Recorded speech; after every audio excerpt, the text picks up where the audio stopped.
time. So just a few minutes after 8. I do need this for Zoom. Yeah, I was like, y'all can probably hear me. Well, good morning. I'll introduce myself.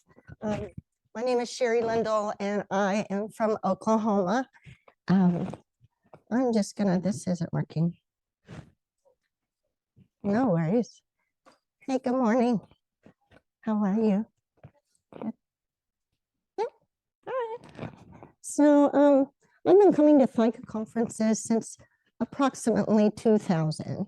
So we've been to about 18 conferences, either when we went virtual because of Zoom or in person.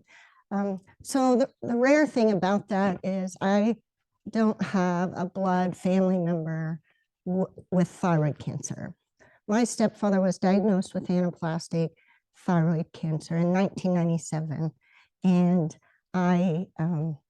we were frantic in our family, as you know, because in 1997, everything was dramatically frightening. And so I got online and just searched a lot and did a bunch of reaching out to other people.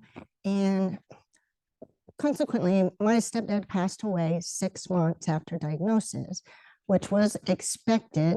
And he was in a clinical trial. However, the reason I bring that up is the way my parents communicated with each other was really significant. And over time, since it's also somewhat of my profession, I began to put together conversations. So I hope this is also, you feel comfortable having conversations as we go through this. So my parents were dramatically different in their styles of communicating. So I put this up here because this is about me. So I teach at a community college and I teach sociology. And I've done that for 24 years. And I love doing that. But I am full-time counselor for first-generation college students. So this is my life, really. And this is my granddaughter in the middle, who has danced all over the country, to include LA and Chicago and New York. And she's 13 years old. So she's my pride and joy. My grandson is 3 years old, but will be 4 next week. And so here they are. This is also our adopted babies. Who has fur babies? Anybody? Any kind of, yeah. Just one, yeah. Well, we got the other to give this one like company. Yeah, so this is Purple Lily and Molly Sue. And they're 13 years old and 15 years old. So they're getting old. We adopted them, rescued them. And this is my husband and I. So this is my life. Every minute almost when I'm not working, I am with my grandkids. So I have a degree in sociology and a master's degree in experiential education. And so I actually climbed trees for 10 years full-time for a living. What that means is I ran ropes courses because I was intrigued by its connection to emotional intelligence. So a ropes course, who doesn't know what a ropes course is? Anyone? Ropes courses? So back in the early 80s, there was ropes courses all over the country, corporate, nonprofit, and it had to do with trust and putting one foot in front of the other in spite of emotion. So it was a course that was built anywhere from 30 to 60 feet in the air, and people had to, so you were safe, but you didn't feel safe. So I just loved that kind of work and its connection in metaphor to life, to get through those things that are so difficult. Divorce, death, adoption, there's a million things, diagnosis. Yeah, so all of those big things, putting one foot in front of the other in spite of emotion. So since emotion pretty much stops us from moving forward, and it can propel us to move forward. So I'm just that, I'm really intrigued by that kind of work. And of course, this is, when you think of if you know what ropes course is, when you think of that, you think of things like this, like let's do a trust fall. Okay, everybody stand on a chair and fall backwards and we're gonna catch you. Well, sometimes people didn't get caught and that was of no fault of theirs because they trusted. So this relationship has to be, I mean, everything is built on trust. And I know some of the things I say will be no-brainers for all of you, that trust is everything.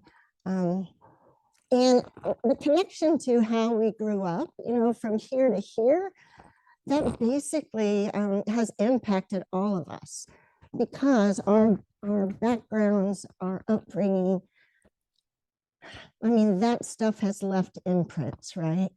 And it impacted the way we communicate.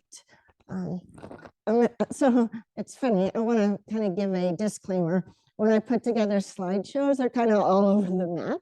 So forgive me for that. Stop me at any time, you know, to ask any kind of a question. But I am an advocate of this self-care. Again, I think that's a no-brainer.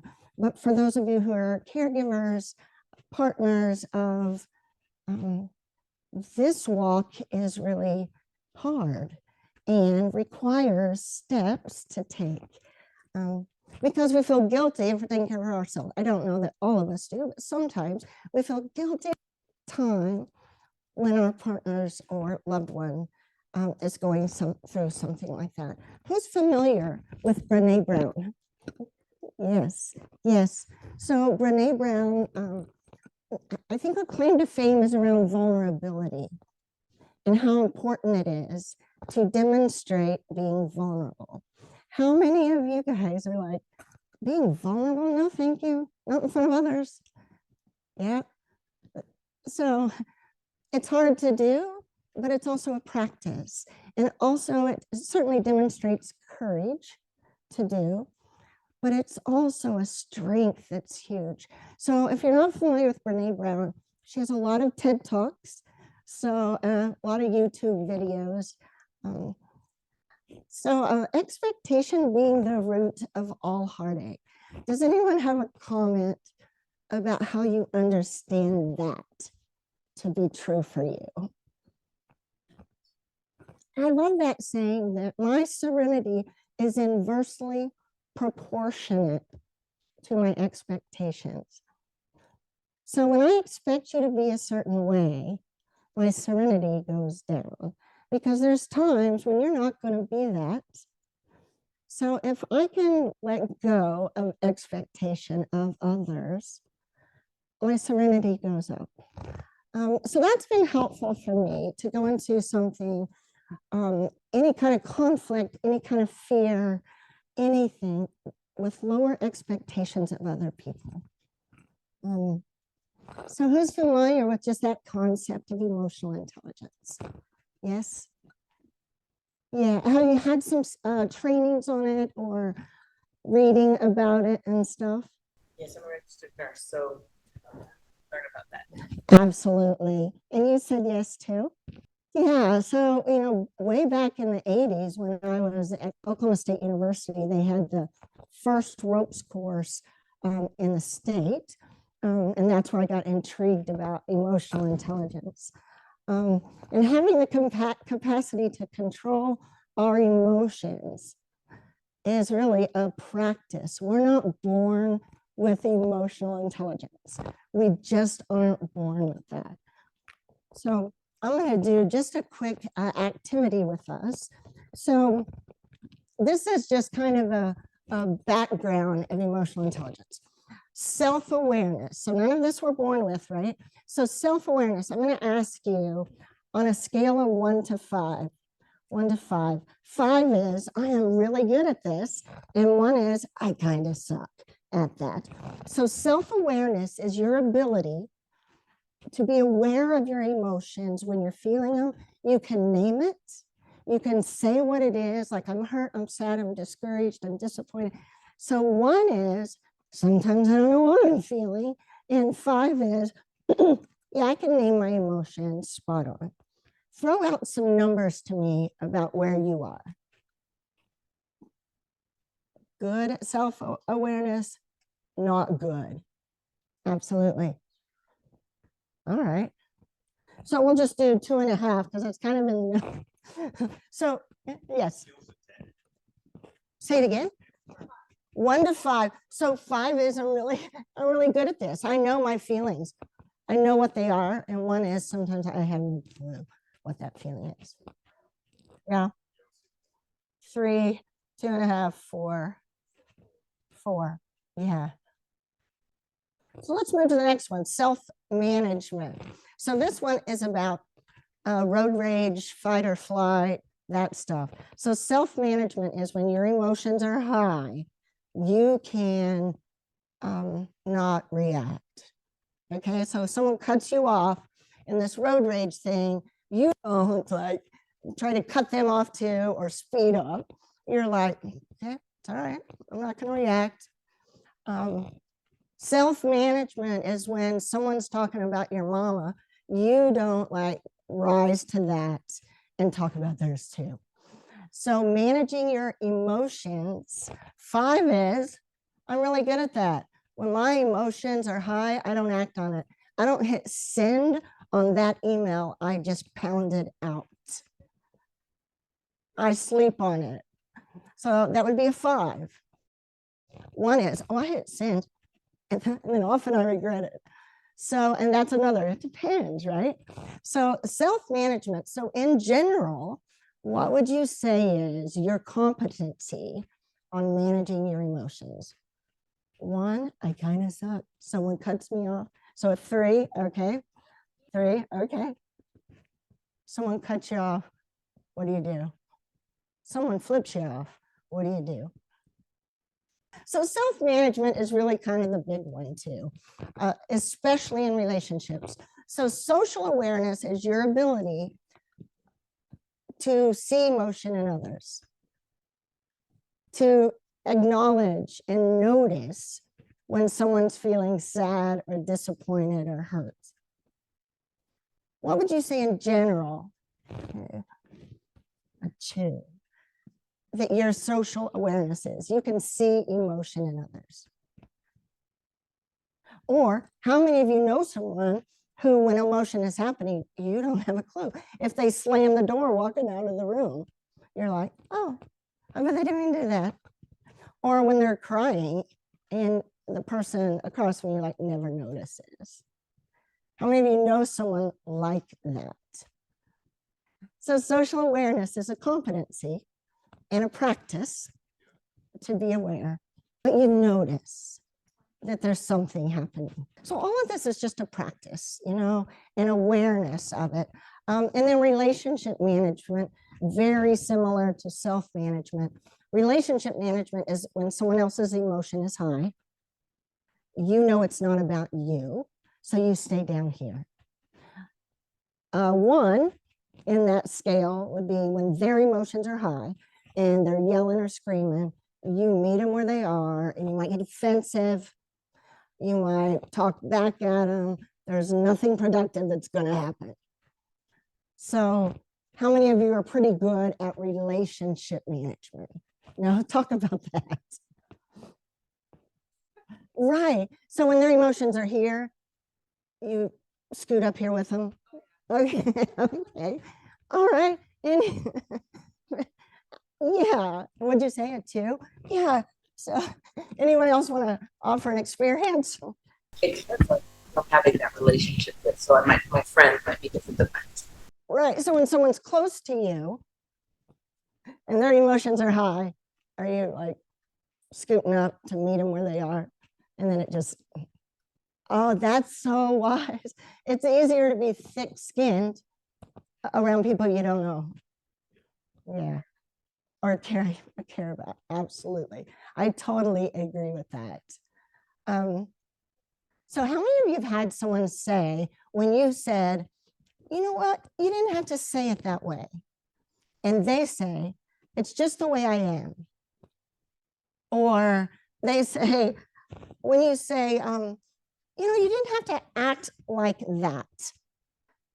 And they say, that's just who I am. That's the way I am. That is my personality. Have you known people who have kind of reacted like that? The truth is, behavior is choice. And that's what I have to be conscious of.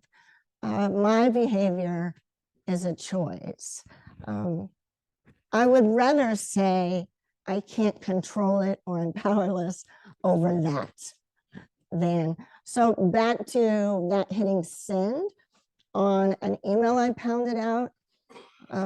So my husband, who just walked in the room, you saw his picture up here a while ago. He doesn't know what that picture is, but it wasn't the one I showed you earlier. Whenever I read an email and that email to me feels hurtful, he will read it and it sounds completely different. I'm like, I don't take it like that. But it's good to have someone else kind of read back to you things. So let's look at personality. So we are born with some, we're born with some innate preferences on how we view the world. Like extrovert and introvert, that's something you're born with. That's innate. Over time, as we get older, things tend to change a bit after life experiences. So who in here identifies with being an introvert? So introvert typically are folks who process on the inside, think on the inside a while before they say it out loud or before they do anything. Extroverts are often fire, ready, aim. Do you know people like that? Are you someone like that where you say it, then you're like, oops, take it back, I didn't. So extroverts process out here. So I was in a session once where the example was, they were in a meeting all morning, there was a break for lunch, someone says, let's all go together, that'll be fun. And the introvert says, you know, I really have got some errands to run. And the extrovert says, I'll go with you. That'll be so, yeah. So that's kind of that particular. So if you're an extreme on either side, you know it. So as we talk about innate preferences, that which you're born with, oftentimes this kind of stuff is true. How many of you read the instructions before you put something together? Raise your hand. How many of you are like, I know what a desk looks like. I got this, and you wing it. Okay, okay. Okay, let's look in your closets. How many of you separate your shirts from your pants? Put your hand down, put it down. So how many separate your short sleeve from your long sleeve shirts? Yeah, stop it. And when you look around, I want you to look around the room as I keep going. How many of you separate by color? Right? You're like, what? Here's what's true. It just makes sense, doesn't it? It just makes sense to those of you who do that. So this organized and structured versus, so in your kitchen, let me go to your kitchen. If I look in your cabinets, how many of you have like vegetables together? Yeah, okay. Okay, two of you, three maybe. How many of you, your cans have to be facing a certain direction? Oh, okay. It just makes sense, doesn't it? Yeah. How many of you don't care? Right. How many of you are partners with or very close to someone completely opposite of you? So these are the kinds of things that actually can cause conflict at times and difficulties. How many of you are scanners versus you read every word? So here's what's true about medical and treatment teams, and if it's possible, and I see so many with support at these conferences, to always take someone with you, because the way we hear and take in information is different. So, but if we have two sets of ears, some pay attention to details, some just, it escapes them. And some of that's just innate. So always take someone with you about that kind of thing. So let me talk about my parents for a second. So Bob was my stepdad, and in my family, to me as a young person, he was a knight in shining armor. He's the one who came in and rescued my family, my perception as a young person. So he made decisions based on facts. My mom made decisions based on emotions. So as they traveled through this diagnosis, Bob wanted to hear the facts. So they had an oncologist who said, you only have approximately 6 months, get your affairs in order. My mom freaked out, melted down, got home, and the two of them talked, and mother wanted to change the medical team, the professional, the oncologist, because the way he talked, the way he navigated those distinct facts was absolutely mortifying to my mom. Like, you just don't do that. You do something a bit softer. My dad was not that way. He was, I want to hear that. So when you think about your medical teams, you know kind of which kind of physician or oncologist you're more attracted to, you're drawn to. Any thoughts about that, experiences about? So raise your hand if you tend to make your decisions based on emotions. And we're talking extremes. So there's always something in the middle. How many of you make your decisions based on facts and logic? You buy a car, you want to know miles per gallon, you're very practical.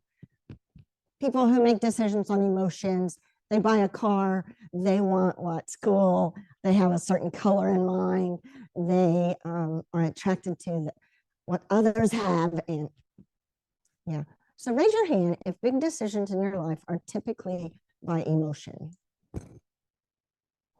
Facts. How many of you have shifted and changed after diagnosis? Some of that tends to happen as well. So preferring a plan or preferring spontaneity, that is certainly innate. Some people who prefer a plan probably would have liked to have had maybe a handout today. Others were like, oh, it doesn't really matter to me. Okay, just think about that. Focusing on tasks or focusing on people. So we're going to go through an exercise here in a second. And I love this quote, and I believe it. We don't see things as they are. We look through the lens of who we are and how we were brought up and what we believe. So that goes back to the planned. So this is kind of based on the Myers-Briggs. Who's taken that? Like, you're an ISTJ, NFP, extrovert, introvert. So JP, yes, yeah. So that's what this is based on. These people over here don't really go in a straight line, and judgers do. So it's not judgers. Judging is about being very clear about a path distinctly.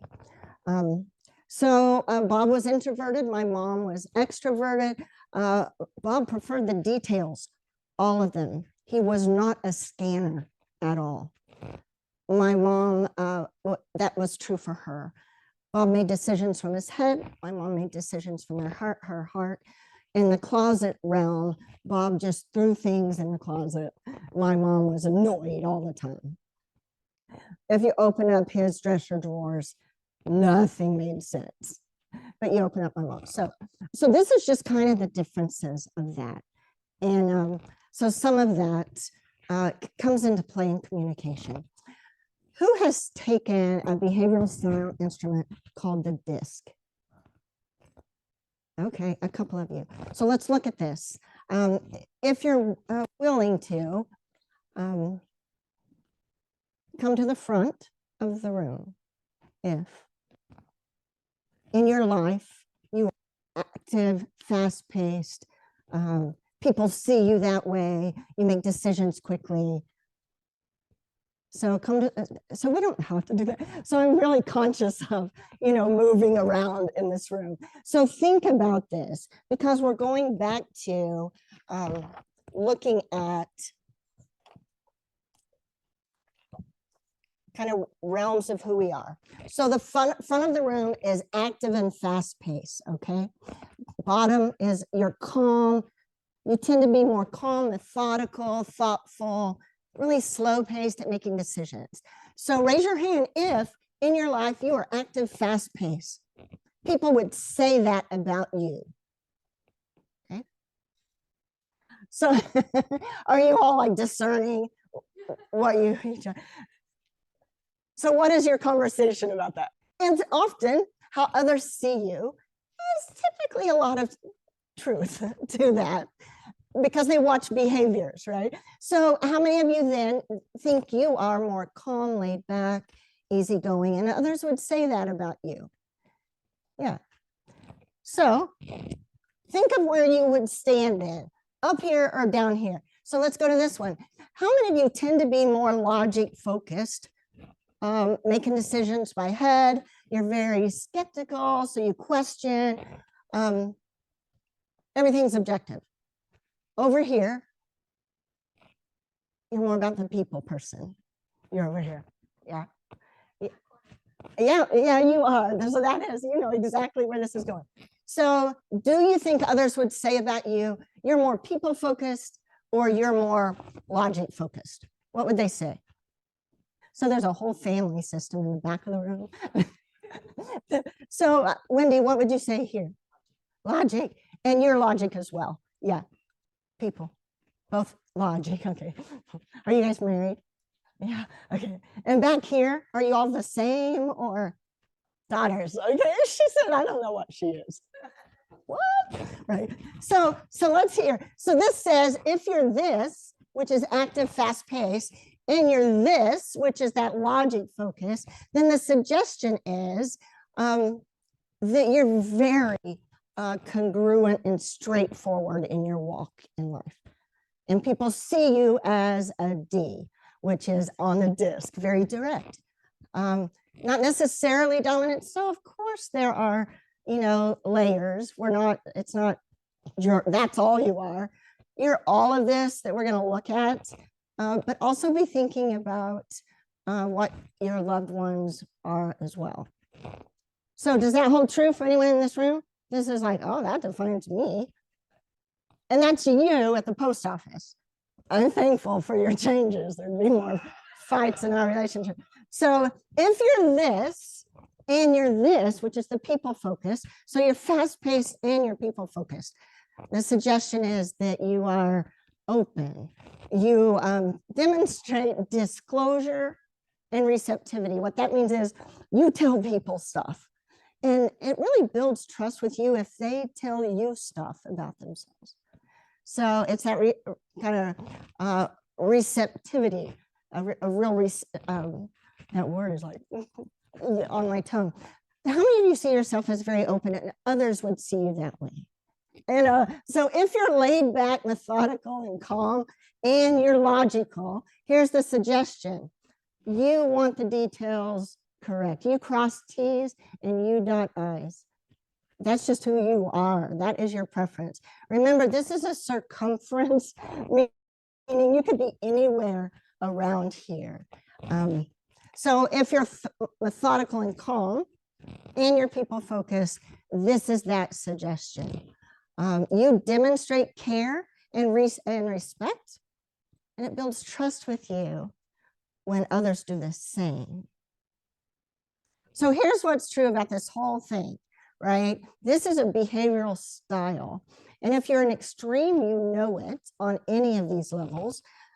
So those who demonstrate care and respect, and that builds trust, these folks are what you see is what you get, and they're very direct and straightforward. They're polar opposite in behavior styles. And if you're D, your intention is never to harm and hurt. It's just more efficient and effective in their minds if they're just direct and straightforward, but you don't mean to be hurting anyone. So an S is, you could have said that different. Why don't you say things different? So this is all about that trust thing, because here's what's true about DISC.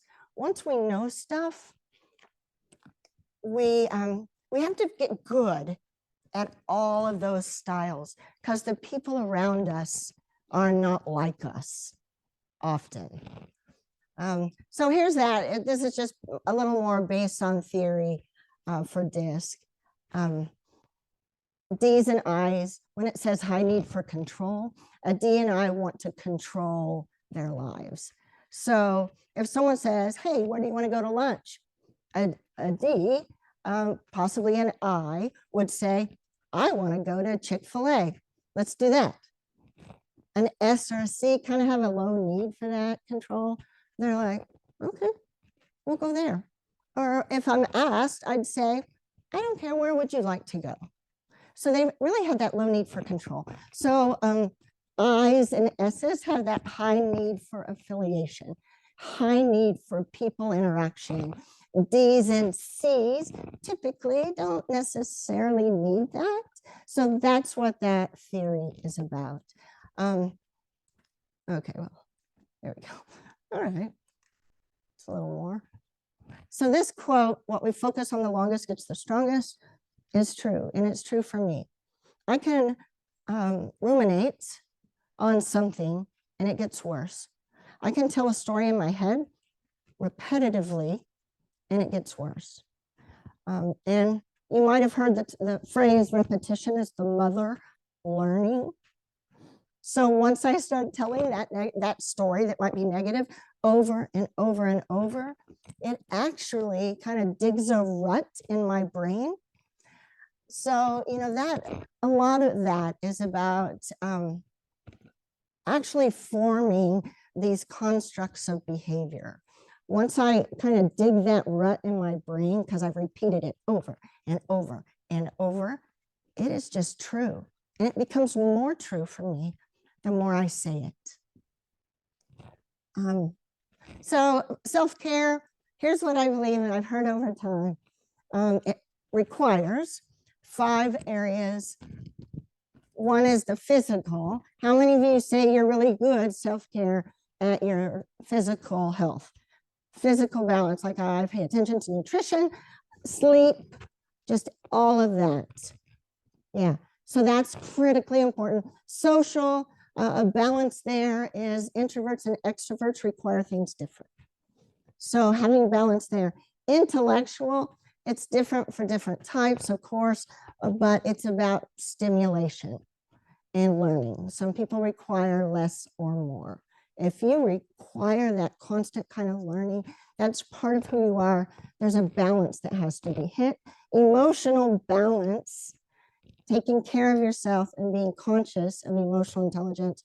And spiritual balance, it's not about going to church or necessarily prayer.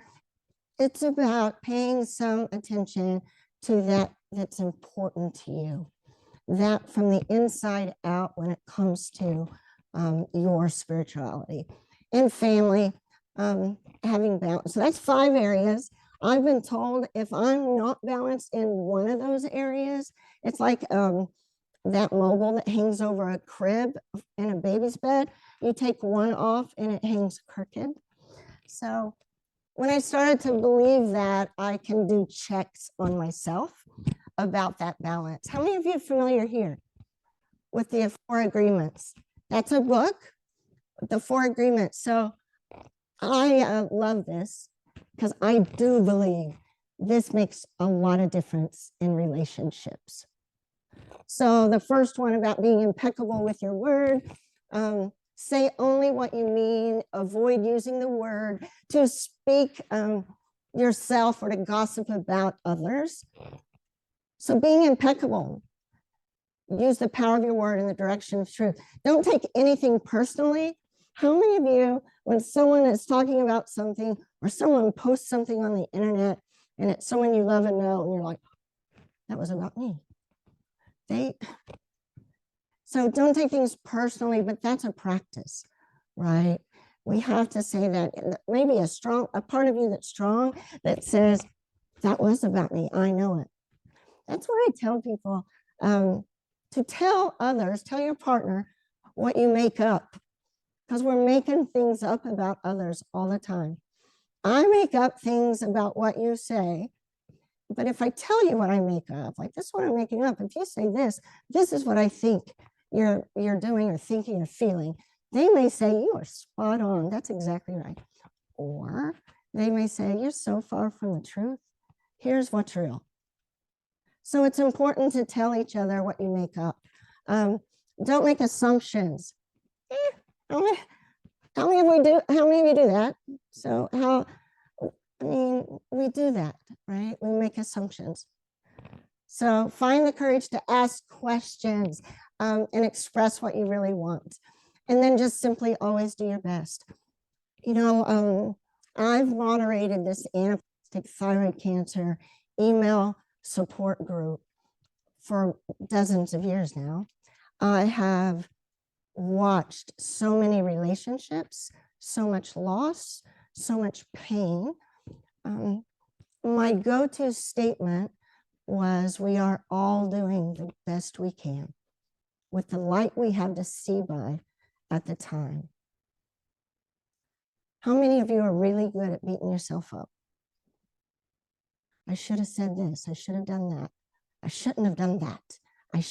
So just all that. Someone told me, Cheri, don't shit on yourself anymore. Just don't shit on. That's cute. Yeah.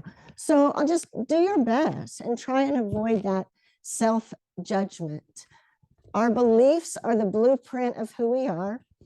Our beliefs unconsciously drive our decisions, attitudes, feelings, and I believe that. And it goes to this, like my beliefs. So the way I think determines the way I feel. So what I'm telling myself is affecting my emotion. And the way I feel determines how I act. It just does. But if I want to change the way I feel and the way I act, I have to change the way I think. And that's where like mantras or self-talk comes into play. It's critical to decide what are the things I want to change. What kinds of statements can I be making in my head repetitively to change that emotion, those feelings, and those thoughts? So I like that. Liking it does not mean I'm good at it. So you've probably heard golden rule. We all have, do unto others the way we would like to be done unto. It wasn't until I started doing a lot of work. I worked with corporations and businesses and people who worked in the oil field industry. The platinum rule, trying to teach that, do unto others the way they would want to be done unto. It was really hard to have these conversations that you have to get to know the other, to know how they would want to be done unto. And that goes to that disc thing too. And if you're extreme, if someone is an extreme, get to know that so you can kind of reciprocate some of that. So I love the platinum rule. Relationships, that's golden right there. My daughter would give me gifts over time. So my daughter owns her own business. She owns PC Dance Company, and she survived through the COVID small business breakdown. Very successful, very direct, dominant, straightforward. Doesn't intend to hurt, but does. So we're really the polar opposite. She has a hard time understanding that. She'd give me gifts all the time that she loved. She'd give me clothes all the time that she loved. And I'm like, okay, I'm down here on the disc, right? I'm in the S, and I'm like, that is so nice. Thank you. So how many of you do that? Have you feigned appreciation? Anybody do that? Yeah, she would. She absolutely would. But I can't. Listen to me say I can't. That is exactly right. And that's about that all behavior's choice. I can say, you know what? So I could tell you a story. I'm gonna stop. So in closing, yeah, what were you gonna say? Yeah, no, thank you. I know you can. You got lots. Connecting with loving people. I don't think this is rocket science. This is something I sense that everyone in the room or on Zoom knows it's important. Not to, so I do know people that's gone through the cancer journey of anaplasty. That's like, I can do this on my own. I don't need to have someone in my life. Part of that seminate stuff, a lot of that is self-talk and what they've said over time that's dug that rut in their head. And this is where practice is important. Practicing something that doesn't feel natural. So if you take a pen, if you have one, and hold it underneath your thumbs like this. So this idea around practice is what's so important, because it's not going to feel right. It's not going to feel comfortable. You just have to get it first. Sometimes we get it by accident. You have to get it, and then you have to be able to repeat it over and over and over. How many of you got it the first time? So this isn't about, oh, I got it, yay. It's about knowing that practicing things not natural to you is difficult. And first you got to get it, and then you've got to be able to repeat it. Right, the instruction. So I love this metaphor because, right, this is what people do right here. It's like, oh, see, you really want it. That's important to you, isn't it? Yeah. So it really is the metaphor around first you got to get it. You got to practice something different in your relationship. And then you've got to be able to repeat it over and over and over. Right? It's a dumb practice, I know. I love the metaphor though. First we've got it, right? So I like that metaphor. I believe it's true because I default to what's comfortable and natural to me in terms of behavior.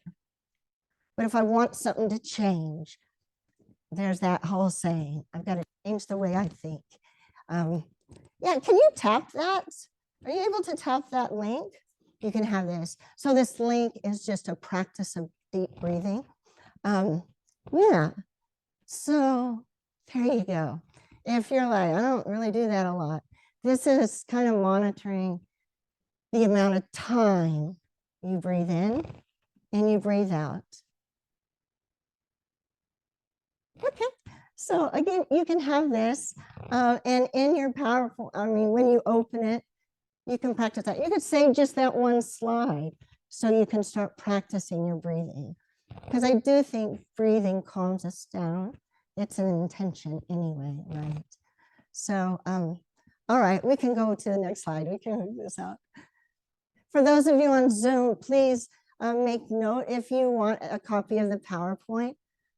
What questions do you guys have or thoughts? Anyone want to share anything?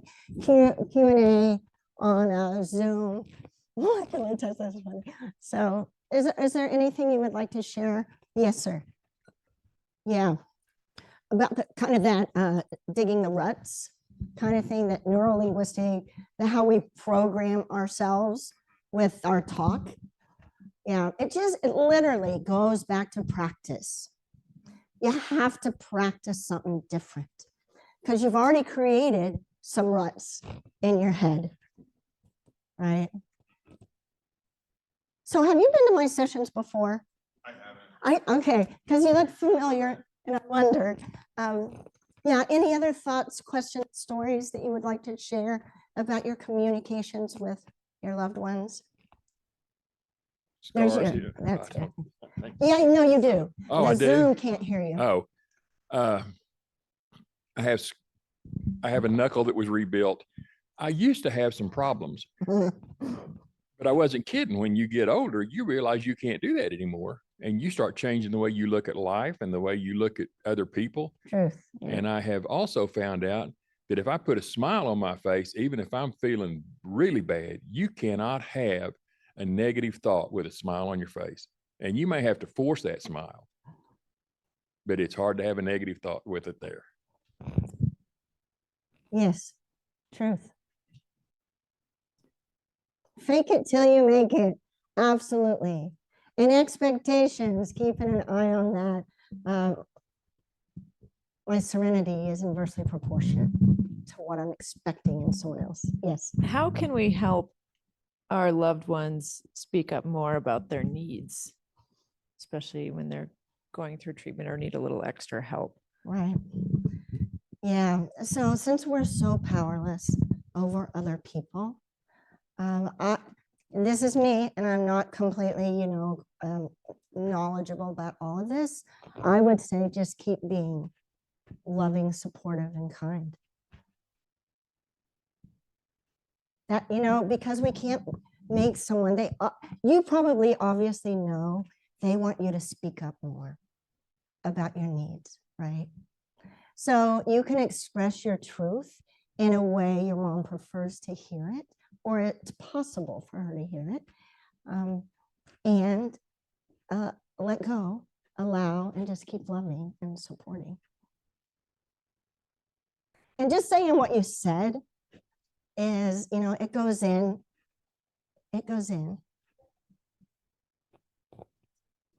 Who else? Anything else? No, that's a great question. Oh, sister. Oh, okay, yes. I I'm just sorry. have a quick question. Oh, yeah.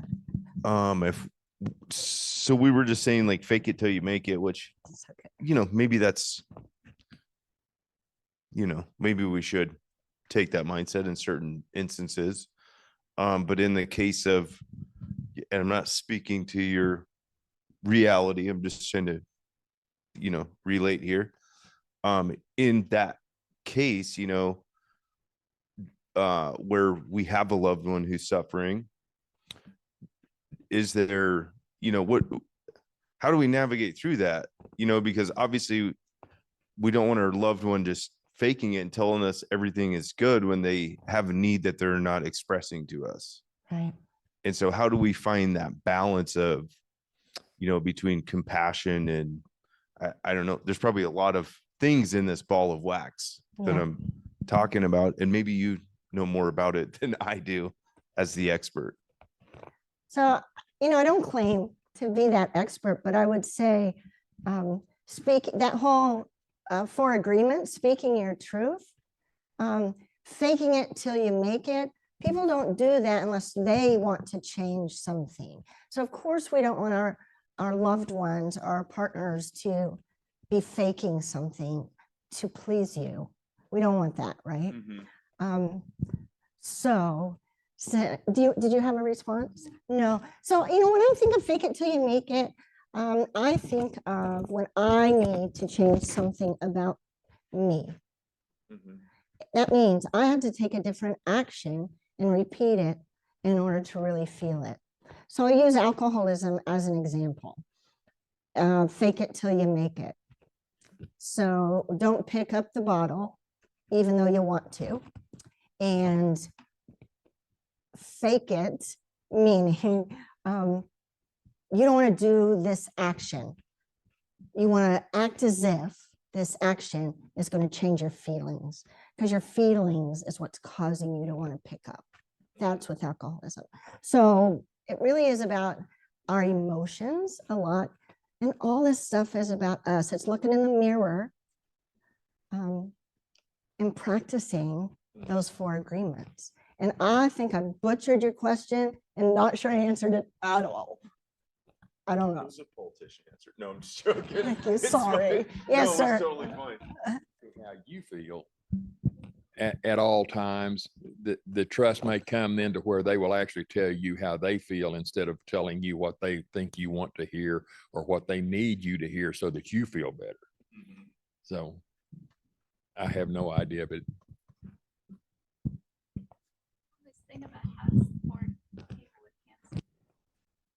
on this thing about how to support people with cancer, I'm going to botch this, but over my 25 years with this, there are some people who sort of need me to comfort them about it. I don't know if that makes any sense, but like in wanting to comfort me, it's more work for me to help them help me than it is, you know what I mean? Absolutely, I do. So, so sometimes what I need is just to be allowed not to say anything and just sit there and, yeah, I don't know. Yeah. No, you didn't botch that at all. Really. Who else? Yes, Wendy.